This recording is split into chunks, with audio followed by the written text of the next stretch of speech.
TV itu kita lihat seolah-olah orang ini di atas, tinggi, menjulang. Pas kita ketemu ternyata ramah, rendah hati, baik. Jadi kita tidak bisa menilai orang dari tampilan di TV dan di medsos. Kalau mau tahu, ya ketemu langsung. Pas ketemu, kita bisikkan, kita tanya apa yang mengganjal selama ini. Kadang kita lihat orang di medsos, di TV itu galak, garang. Pas ketemu ternyata lembut, baik. Coba tanya, bisikkan ke telinganya. Apa Ustadz radikal? Ternyata ramah. Ternyata tak kenal maka tak sayang. Yang bahaya itu belum kenal udah sayang. Jadi kenapa kita perlu ke masjid? Supaya bisa berjumpa, bertemu, bertatap muka langsung live. Karena tidak bisa diwakili dengan alat yang lain. Al-arwah junudun mujannadah. Ruh itu seperti bala tentara. Fama ta'arafa minha talaf wa ma tanakara minha talaf. Ruh kita ini seperti bala tentara. Ada angkatan laut, ada angkatan udara, ada angkatan darat. Seragamnya beda-beda. Dia di tengah lapang kacau balau bercampur aduk.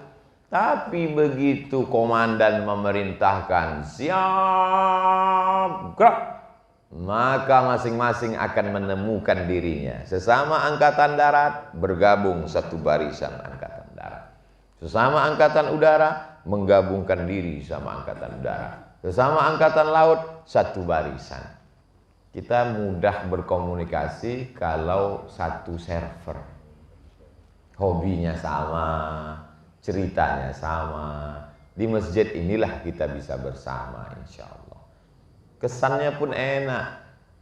Papa, itu teman papa? Iya. Teman di mana? Kami dulu sama-sama di Masjid Al-Huda.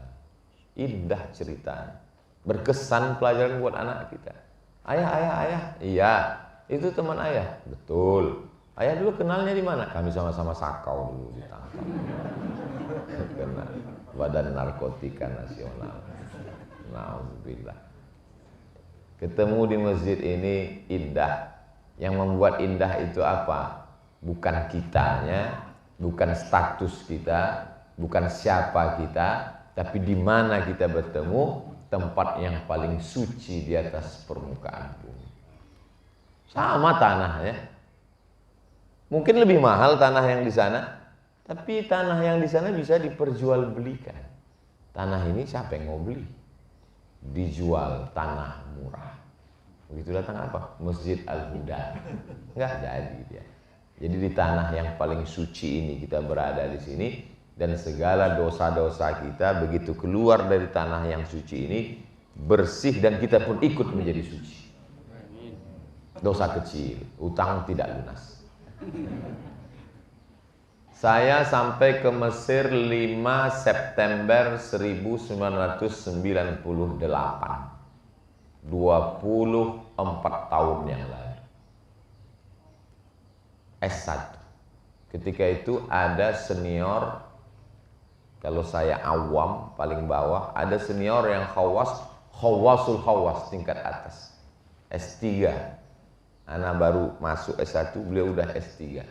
Namanya Ustadz Rusli Hasbi. Hadir hari. Jadi anak sekarang ini perasaan seperti ikut kontes dacil. Dai cilik yang penilainya satu di kanan, satu di kiri. Jadi kalau jamaah ngelihat video anak hari ini, kok Ustadz nggak seperti biasanya ya? Iya, memang ada yang luar biasa. Anak mulai curiga, ini panitia kayaknya ngetes.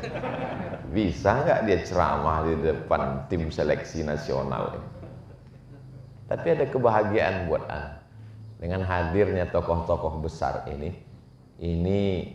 cara Allah untuk menyatakan, dan setelah diupload nanti, masa mereka mau hadir penceramah radikal? Masya Allah, tabarakallah. Bisa bersilaturahim di sini setelah tak berjumpa 24 tahun, hampir seperempat abad. Bertemunya di mana? Di Masjid Al-Huda, yang selalu dimohonkan kepada Allah, Allahumma inni as'alukal huda wat tuqa wal afafa wal ghina. Jadi nanti kalau anak ditanya orang, Ustaz Somad selalu menyampaikan hadis Allahumma inni as'alukal huda wat tuqa wal afaf wal ghina. Iya, memang Ustaz sudah pernah dapat? Sudah. Mana? Ada tuh rekamannya. Saya tausiah di Masjid Al-Huda. Wat tuqa wal afafa wal ghina. Menyambung silaturahim, ukhuwah Islamiyah di masjid. Sekarang banyak orang janjian ketemu di mana? Di kafe. Ceritanya ngalor ngidul tak tentu arah. Tidak ada nilai iktikaf di dalamnya. Sedangkan kita dari awal sampai akhir kita keluar masjid ini pahala iktikaf dapat. Makanya kadang di depan masjid itu ditulis nawaitul iktikaf fi hadzal masjid. Di Masjid Agung An-Nur Pekanbaru Riau, begitu sampai naik tangga di atas nawaitul iktikaf fi hadzal masjid.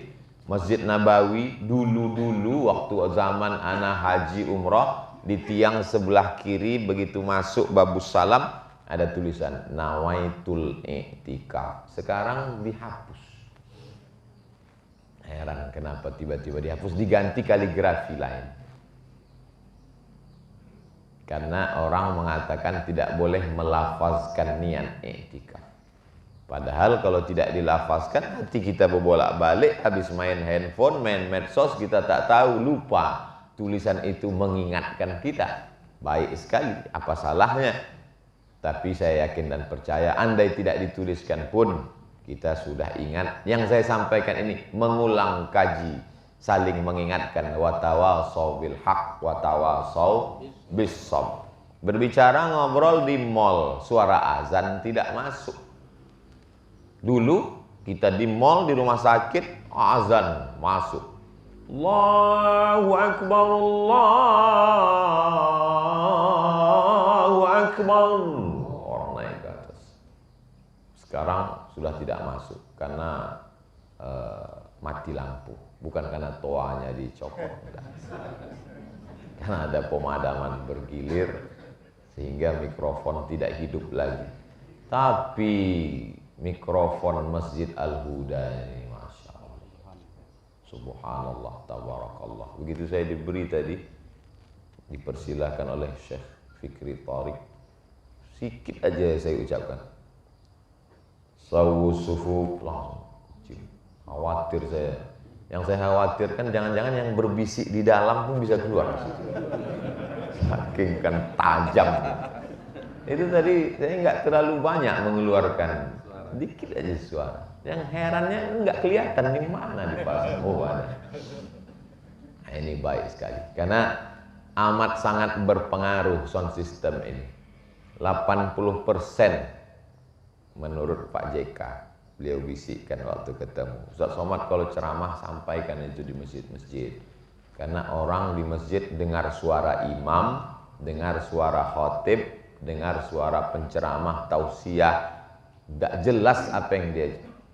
Macam-macam model mikrofon itu, sound system itu. Ada yang modelnya jelas di telinga penceramah, nggak jelas di telinga jamaah. Jadi penceramahnya pede, jamaahnya bingung.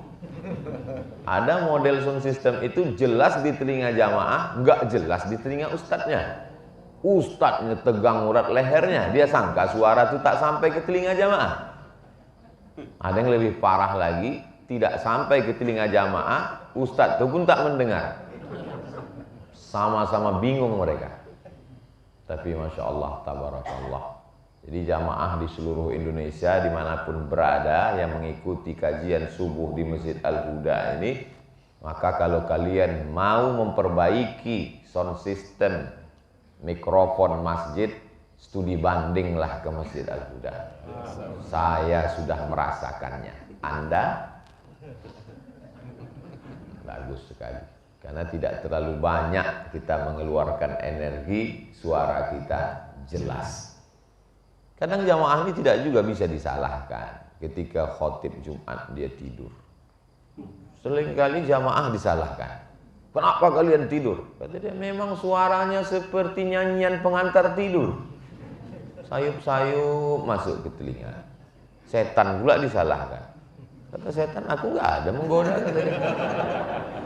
Kadang kita kasihan juga sama setan. Nanti muncul namanya Komisi Perlindungan Setan. Saking sudah banyaknya. Manusia ini tidak memperbaiki kualitas dirinya, tidak memperbaiki kualitas masjidnya. Jadi alat sarana prasarana dipersiapkan sehingga orang ke masjid itu nyaman, semuanya nyaman. Letak posisi jam itu juga penting. Jam, sehingga saya tahu pas 5.55. Jadi ingat merek sesuatu. Ini terkadang dipasang jam di belakang. Ustadznya lupa bawa jam tangan. Ya sebentar-sebentar. Kalau ini kan jelas. Ini semua penting, letak. Bagaimana ini di belakang ada satir hijab, jarak antara laki-laki dan perempuan. Kadang di beberapa masjid tak ada dipasang. Kalaupun ada, rendah di bawah. Kalau ini kan jelas. Sehingga makmum yang di belakang, sop yang paling bagus laki-laki di depan. Kenapa? Karena dia paling jauh dari perempuan. Bukan saya mengatakan yang di belakang tak bagus, bagus. Ini ustadz ini saya udah mau ke masjid, dia udah alhamdulillah. Ini dia bilang pula sop saya tak bagus. Karena kalau tidak dipasang satir hijab penutup ini, apalagi di sop paling belakang biasanya anak-anak muda, lain bunyi aminnya. Karena dia tengok ini di depan anak gadis. Ghairil maghdubi alaihim waladdallin, kata imam. Amin gitu. Tengok. Tapi kalau gini kan tertutup, rapi, bersih. Adapun sedang tausiah dibuka karena jamaah ingin melihat ustadz. Jamaah yang laki-laki tidak bisa melihat perempuan. Jamaah perempuan pun tak bisa melihat jamaah laki-laki. Ustadz kan melihat sekali-sekali. Tapi jamaah juga kan pakai masker. Jadi tidak ada fitnah di dalam masjid. Ini semua aturan-aturan ini kita ikuti. Pakai tenda karena mungkin acara seremonial besar.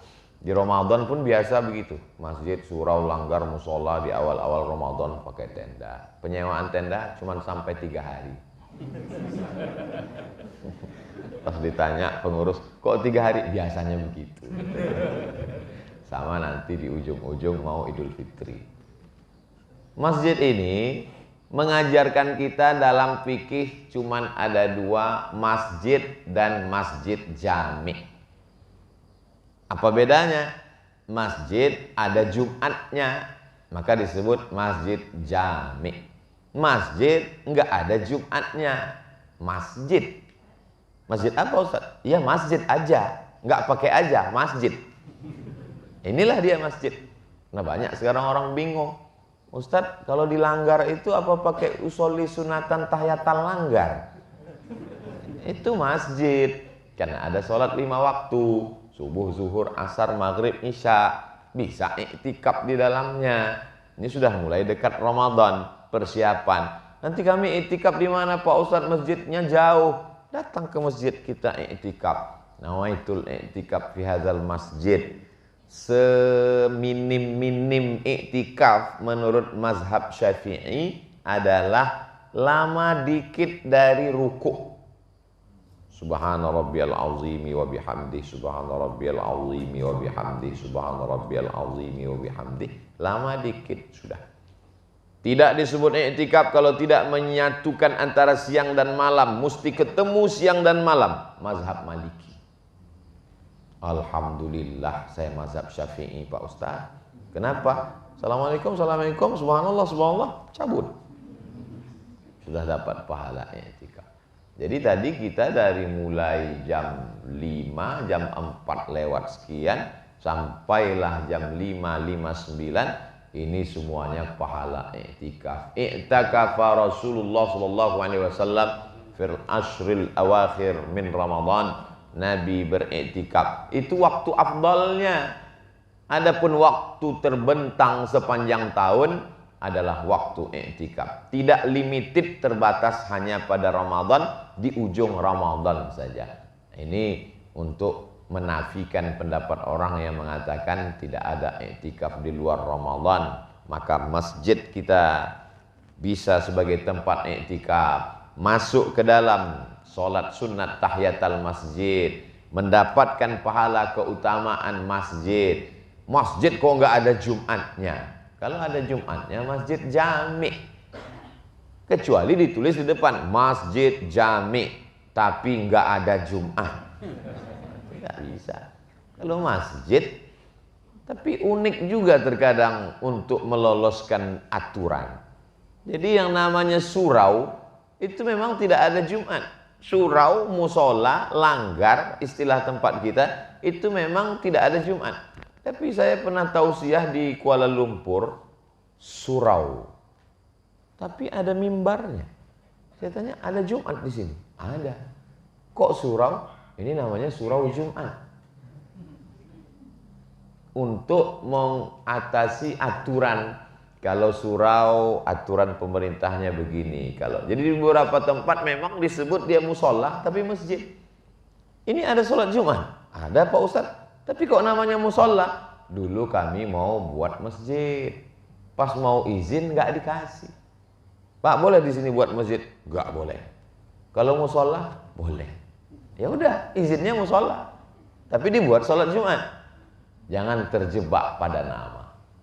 Di kampus juga ada dibuat laboratorium keagamaan. Tapi masjid. Kenapa ini dibuat robah namanya jadi laboratorium keagamaan? Karena kalau dibuat masjid, anggaran nggak turun Pak Ustaz. Jadi dibuat mata anggarannya laboratorium keagamaan. Ini namanya fiqhul hilah. Apa itu? Fikih bagaimana cara berkilah. Semua bisa diselesaikan. Kalau sudah masjid, sampai hari kiamat tidak akan ada yang berani merubah ini jadi apapun. Karena orang yang mempertahankan ini mati syahid jihad fisabilillah. Masjid sudah diatur dalam Undang-Undang Wakaf Republik Indonesia. Bukan sembarangan, aturan negara, kesepakatan sekelompok manusia bisa saja dilemahkan. Tapi kalau sudah menjadi undang-undang yang disahkan di parlemen, tentang aturan wakaf masjid, tidak bisa dialihkan, tidak bisa dipugar, tidak bisa dirobah, tidak bisa diperjualbelikan. Ini semakin menguatkan kita supaya generasi ke depan anak-anak kita adalah generasi masjid.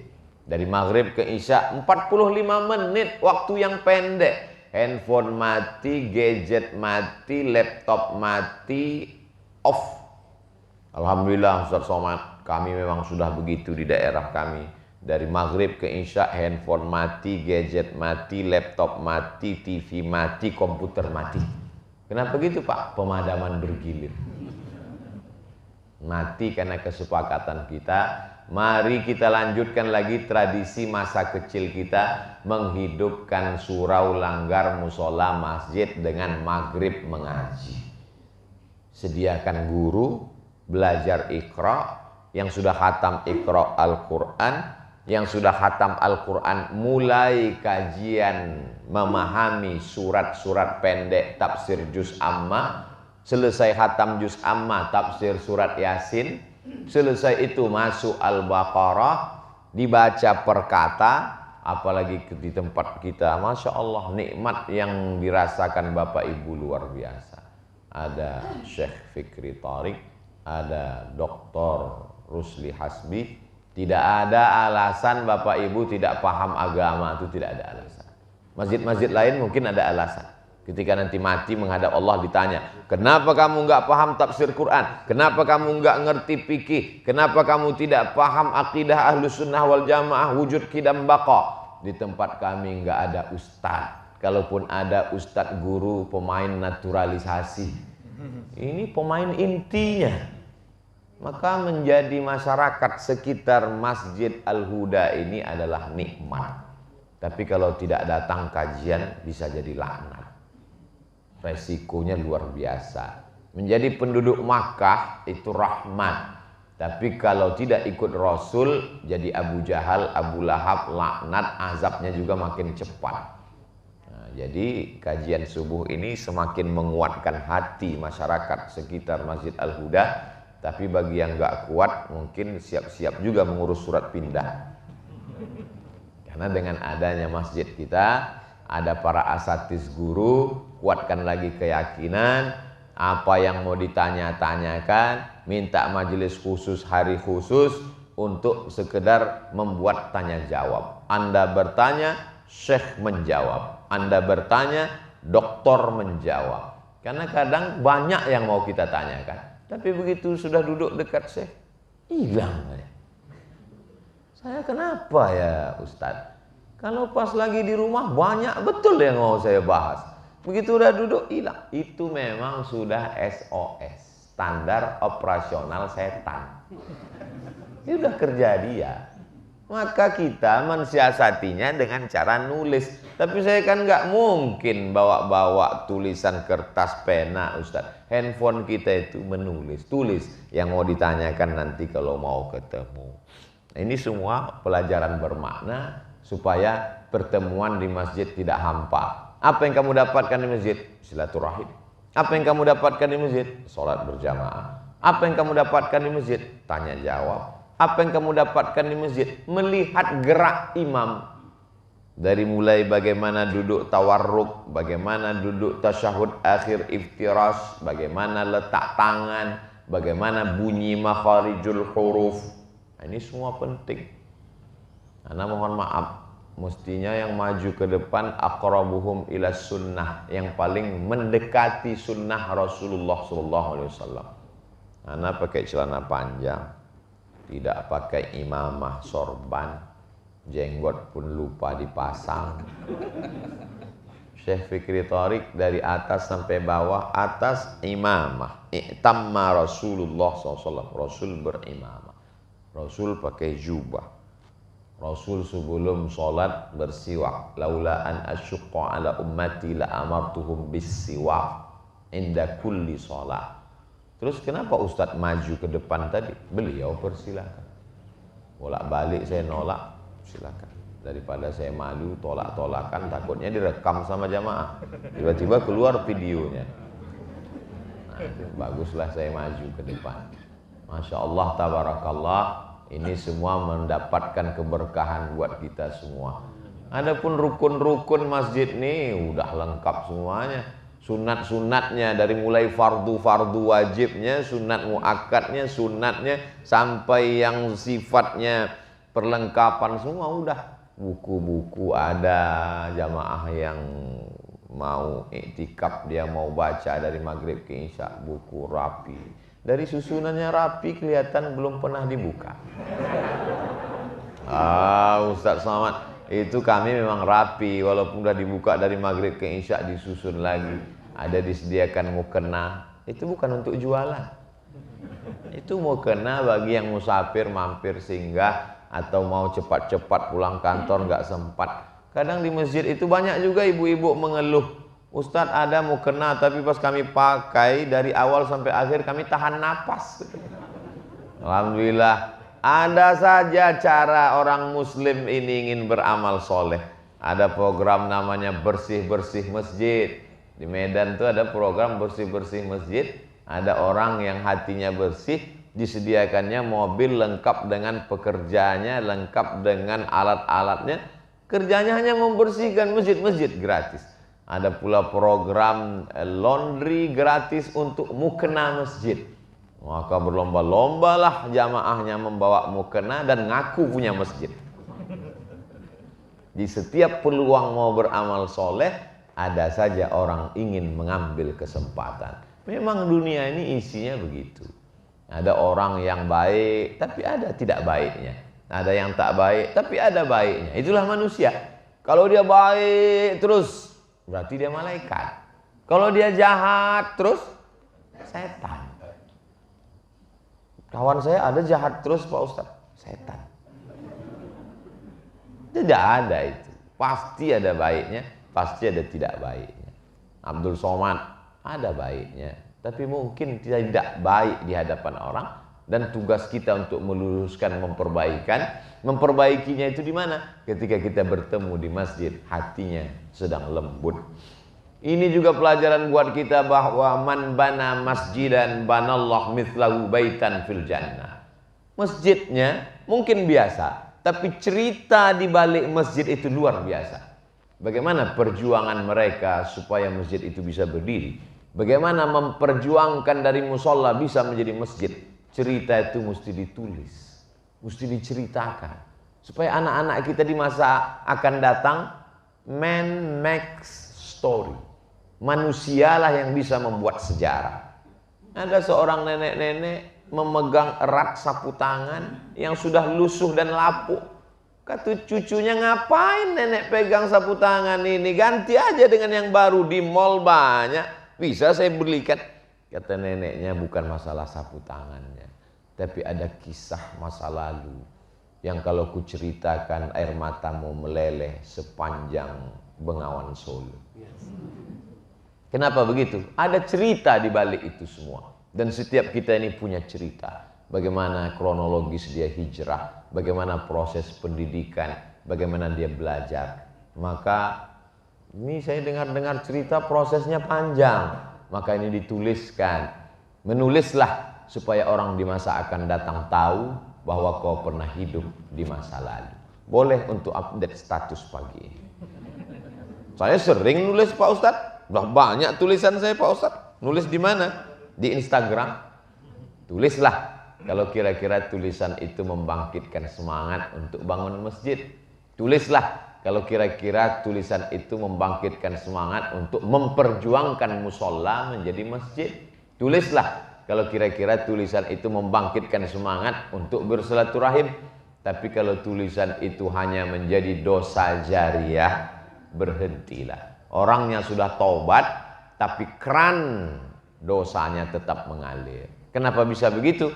Karena tidak diiringi dengan taubat intelektual. Banyak orang taubat spiritual, liberal, sekuler, komunis, ateis, pemikirannya macam-macam, liar. Di hari tua ingat mati, sakit, stres, stroke, tidak mati-mati, taubat. Lalu kemudian setelah dia taubat, ternyata bukunya yang dulu mengajak orang buat dosa, meninggalkan agama, tidak diiringi dengan taubat intelektual, hanya sekedar taubat spiritual. Akhirnya ini kisah-kisah orang yang mendapatkan cahaya hidayah Allah. Dulu awalnya saya memperjuangkan diskotik, memperjuangkan tempat maksiat Pak Ustadz. Setelah saya taubat, saya memperjuangkan musola menjadi masjid. Saya memperjuangkan mesti ada tempat ibadah di klaster-klaster, di perumahan-perumahan yang perjuangannya tidak mudah. Sehingga nanti generasi kita ke depan, yang hari ini anak-anak SMP kelas 1, di tahun 2032, itu dia sudah selesai S1. SMP 3 tahun, SMA 3 tahun, S1 4 tahun.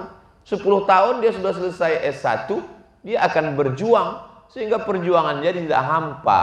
Tidak hanya sekedar gaji, tidak hanya sekedar kedudukan di kantor, tapi dalam pikirannya, aku mesti membuat masjid. Kenapa? Karena dulu di lingkungan ayah saya pulang dari masjid bawa buku kecil, buku itu saya baca, ada nilai perjuangannya.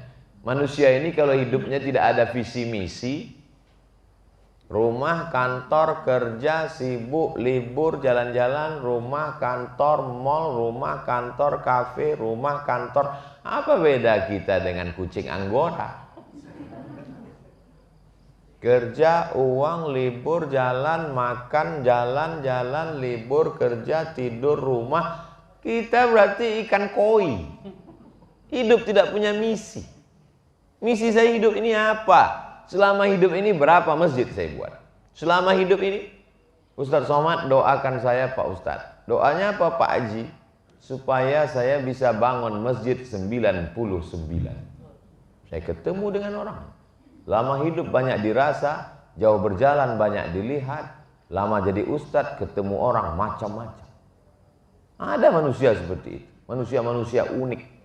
Saya sudah ada tekad dalam hati mau saya tulis sebetulnya biografi manusia-manusia unik yang saya temukan. Ada satu lagi Pak Haji, dia doanya lain. Ya Allah, kalaupun kau matikan aku setelah 3 masjid ini siap. Dan dia terus bangun 3 masjid. Sampai sekarang nggak mati-mati. Sudah lebih 80. Jadi doanya gitu terus. Ya Allah, matikanlah aku setelah 3 masjid ini siap. Jadi rupanya mungkin malaikat mau cabut nyawa dia, kata Allah, tahan dulu 3 masjid belum siap. Berapa banyak orang yang didoakan untuk segera mati karena mustarah minhu. Ada manusia ini jenisnya mustarah minhu. Kalau dia mati, orang tenang. Selama dia masih hidup, orang risau. Begitu dia mati, si Anu udah mati, alhamdulillah, kata orang. Jangan sampai kita masuk spesies manusia ini, spesies dinosaurus yang satu ini. Nauzubillah. Ini pertemuan kita ini pertemuan yang mendatangkan rahmat dan barokah. Tolong nanti kawan-kawan jamaah sahabat yang mengupload gambar saya dengan Syekh Thorik, jangan upload yang pas Syekh Thorik di bawah, saya di atas. Upload juga yang pas ana di bawah tadi. Kalau enggak nanti memang betul-betul Ustaz radikal ini. Masa Syekh Thorik dibiarkannya di bawah? Perlu ada keseimbangan. Kalau menceritakan tentang ada seorang perempuan yang solihah, yang baik, masuk surga, ceritakan juga tentang perempuan yang solihah, yang baik, tapi masuk neraka karena tidak memberi makan kucing. Kalau menceritakan tentang ada perempuan yang masuk neraka nakal, ceritakan juga ada perempuan yang nakal, kotor, mengisi sepatunya yang bau kotor dengan air, lalu diberikannya kepada seekor anjing. Cerita mesti berimbang, karena hidup ini adalah puzzle. Puzzle itu kalau tidak disusun secara sempurna, orang hanya akan melihat ini apa, hidung. Hidung apa? Nggak tahu, padahal itu hidung kucing. Karena gambarnya tidak utuh dan sempurna. Kesempurnaan milik Allah, tapi kesempurnaan tausiah ada di Ustadz Abdul Somad Official. Subscribe, like, share, and comment. Jangan sepotong-sepotong. Biasanya kalau iklan itu udah mau berakhir itu.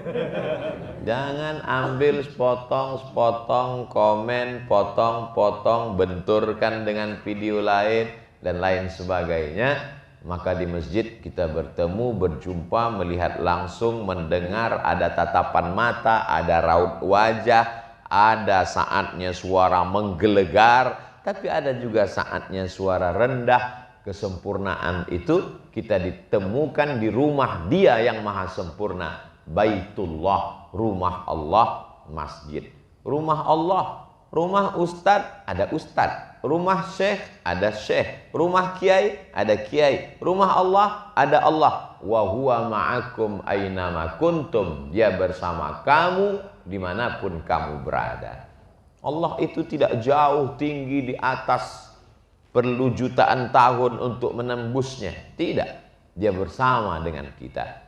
Dia sudah ada sebelum ruang, waktu, dan tempat itu ada. Maka setelah dia ciptakan ruang, tempat, waktu, aras, dia tidak berpindah kepada tempat. Seandainya dia berada di sesuatu, lalu setelah dia ciptakan tempat, dia berpindah ke tempat, maka batallah mukhalafatuhu lil hawadis. Allah itu laisa kamitslihi syai'un. Dia tak sama dengan apapun. Allah itu walam yakul lahu kufuwan ahad.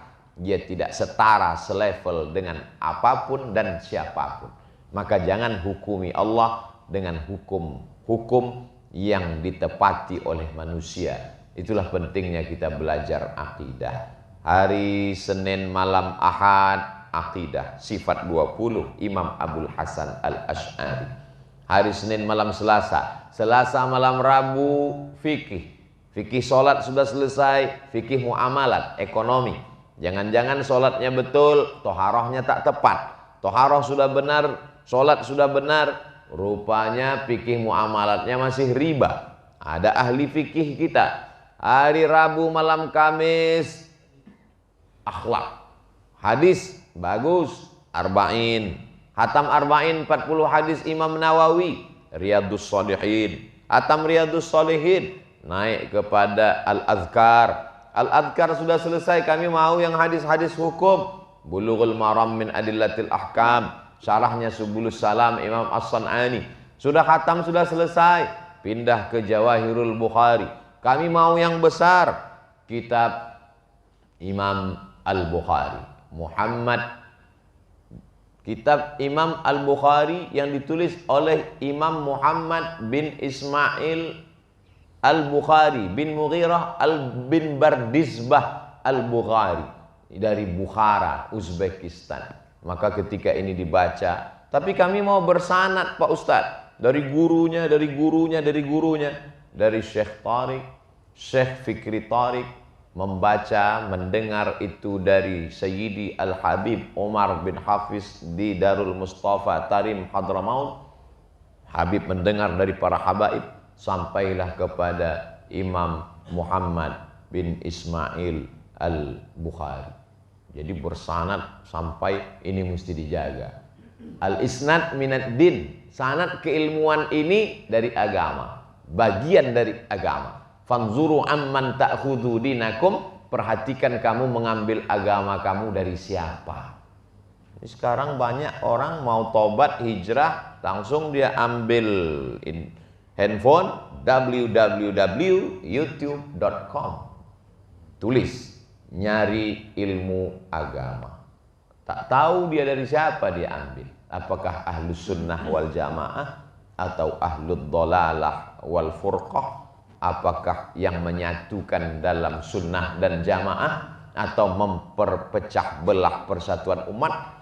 Nah, ini kita mesti tahu siapa guru. Oh, kalau gitu kita nggak boleh belajar dari YouTube, Ustaz. Boleh. Yang penting ustadznya itu ada di alam nyata. Ustadz Somad itu ada di alam nyata. Ada. Ente pernah ketemu? Saya yang lihat langsung di Masjid Al-Huda. Ada orang yang di internet dia ada tapi nggak ada di alam nyata. Ada. Saya bolak-balik ke Kuala Lumpur nggak pernah ketemu Upin Ipin. Tapi dia viral, terkenal di alam nyata. Jadi kadang kita mendengar suaranya ada, tapi dia tidak ada di alam nyata. Ada di alam nyata tapi kita tidak tahu sanad keilmuan. Maka belajar. Belajar ini penting. Tapi yang paling penting kepada siapa kita belajar. Kebenaran itu bisa datang dari siapapun. Betul. Tapi dalam Islam ada namanya jarah wa ta'dil. Ulama mengatakan ambil dari si fulan. Jangan ambil dari si fulan. Kenapa begitu? Karena masalah akidah, masalah utama dalam Islam, tidak cukup orang itu hanya sekedar baik. Ada orang baik tapi kalau akidah tidak benar, maka tidak diterima amalnya di hadapan Allah Subhanahu wa taala. Qul, katakanlah, in kuntum tuhibbunallah, kalau kamu memang cinta kepada Allah, fattabi'uni, ikuti aku, Nabi Muhammad sallallahu alaihi wasallam. Kenapa Ustadz selalu menolak kalau diminta jadi imam? Saya tidak mau merusak persatuan umat yang ada di situ. Saya tak tahu masjid ini berkunut atau tidak, zikirnya jahar atau tidak, habis ini berdoa atau tidak. Karena saya ketua masjid. Kalau saya jadi imam di masjid tempat saya pakai mazhab Syafi'i. Subuh saya baca kunut. Lalu kemudian saya pakai tradisi-tradisi yang dari guru-guru saya, tempat belajar, tempat di pondok dulu. Habis itu zikirnya saya jaharkan. Apa pentingnya Ustadz jaharkan zikir ini? Kami kan sudah tahu semua bacaannya. Siapa jamin kita semua tahu bacaan zikir setelah sholat? Ada orang yang baru taubat. Ada orang yang sudah taubat lama tapi belum tahu zikir bacaan. Ada anak-anak kecil yang anak-anak kecil itu tidak baca buku. Anak kecil itu kalau dia dengar, dia ingat langsung. Jadi dengan menjaharkan zikir, itu sesungguhnya mendidik. Nanti anak kita pulang dari masjid, kita tanya, apa bacaan setelah sholat? Kenapa itu? Itu yang kulihat tadi dari imam, kata dia. Tapi kalau kita urutkan, astaghfirullahalazim alladzi la ilaha illa huwal hayyul qayyum wa atubu ilaih, la ilaha illallah dahu la syarikalah lahul mulku wa lahul hamdu wa huwa ala syai'in qadir, Allahumma antas salam wa minkas salam. Subuh dia dengar, zuhur dia dengar, asar dia dengar, maghrib dia dengar, isya dia dengar itu semua, maka dia bisa ulang lagi bacaan itu. Itu maksud saya menjaharkan, li ta'limin nas, untuk mengajar orang. Tapi kami kan udah tahu semua bacaannya Pak Ustadz. Semua makmum sudah tahu tentang meluruskan shaf. Tapi tadi apa kata saya waktu di depan? Sawus sufuf, luruskan shaf. Fa inna taswiyatas sufuf min tamamis shalah. Jamaah sudah tahu semua tentang meluruskan shaf. Tapi imam tetap mengucapkan itu setiap mau sholat. Belum pernah lagi saya sepanjang sejarah jadi ustadz ceramah, belum pernah imam saya dengar, jamaah sekalian, saya tidak menyuruh meluruskan shaf karena kalian udah tahu semua kan? Tetap. Jadi nanti kalau ada imam menjaharkan, dia mau mendidik jamaah. Begitu juga dengan doanya. Bagaimana imam makmum mau mengaminkan doa kalau dia dengar entah apa yang saya bilang? Apa yang dibaca? Ibu pun hati-hati juga, mana tahu ibu berjamaah sama bapak sholat tahajud. Jangan asal amin-amin aja. Tanya dulu, ini doa apa bang? Nanti amin-amin dikabulkan Allah, nangis. Itulah pentingnya kata Syekh Thorik tadi. Syekh Thorik mengatakan penting belajar bahasa Arab. Tapi saya kalau berdoa di pengajian, saya terjemahkan itu. Doa itu selalu saya terjemahkan. Allahumma inna nas'aluka salamatan fid din. Selamatkan kami dalam agama kami ya Allah. Ceramah ini perlu diperhatikan wajah jamaah itu satu-satu. Maka saya kalau dari tadi kan saya lihat, apa yang Ustaz lihat? Berapa yang udah menguap? Biasanya saya gitu, kalau ada 2 orang nguap langsung saya hentikan. Itu udah tanda-tanda. Rupanya kalau diperhatikan satu-satu, ada Ustadz Muhammad Nasri rupanya. Saya sampai ke Mesir tanggal 5 September 98. Kamar pertama yang saya tempat tidur, dan di tempat tidur ada tempat tidur Ustadz Muhammad Nasri. Sampai dia mengungsi di tempat lain. Sampai akhirnya saya dapat rumah.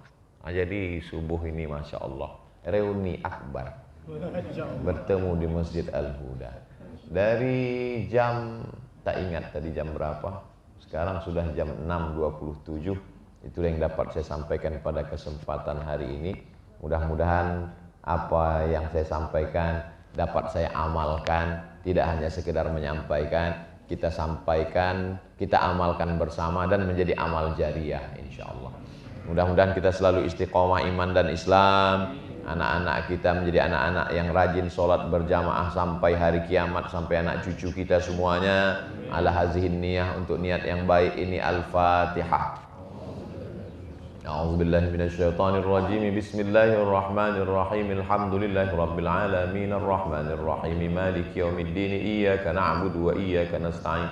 Ihdinas siratal mustaqim siratal ladzina an'amta 'alaihim ghairil maghdubi 'alaihim waladdallin. Amin. Allahumma shalli ala sayyidina Muhammad wa ala ali sayyidina Muhammad. Assalamu alayka ya Rasulullah. Allahumma inna natawassalu ilaika bihaqqi nabiyyika Muhammad sallallahu alaihi wasallam wa bisirril Fatihah an tuyassir lana umurana. Kami mohon kepada Engkau barakah Al-Fatihah, barakah Nabi Muhammad sallallahu alaihi wasallam.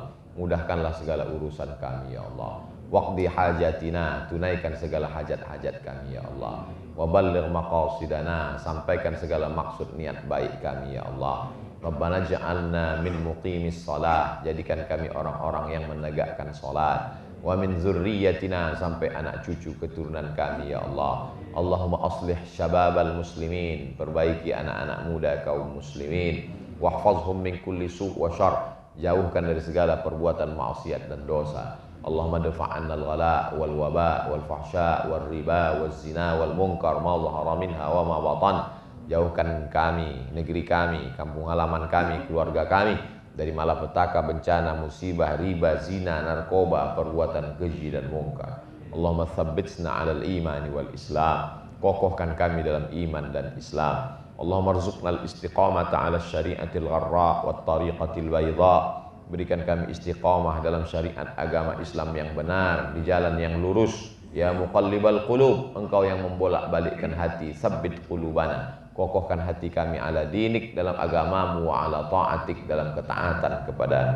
Rabbana fir lana dzunubana, ampunkan dosa kami, wali abaina, ayah kami, wali ummahatina, ibu kami, wali azwajina, pasangan hidup kami, wali dzurriyyatina, anak cucu keturunan kami, wali masyaikhina, para guru-guru kami, waliman ahsana ilaina, orang-orang yang sudah berbuat baik pada kami belum sempat kami membalasnya, waliman hadarana, semua yang hadir di majlis ilmu ini ya Allah, waliman ghaba anna, yang tak dapat hadir karena uzur syar'i, wali ikhwanina alladzina sabaquna bil iman, saudara-saudara kami yang sudah mendahului kami dengan iman. Rabbana atina fid dunya hasanah wa fil akhirati hasanah wa qina adzabannar. Wa sallallahu ala sayyidina Muhammad wa ala alihi washabbihi wasallam walhamdulillahi rabbil alamin. Taqabbalallahu minkum minna wa minkum taqabbal ya karim. Terima kasih segala perhatian, mohon maaf segala kesilapan dan kekhilafan. Aqulu qawli hadza astaghfirullah li wa lakum. Wassalamualaikum warahmatullahi wabarakatuh.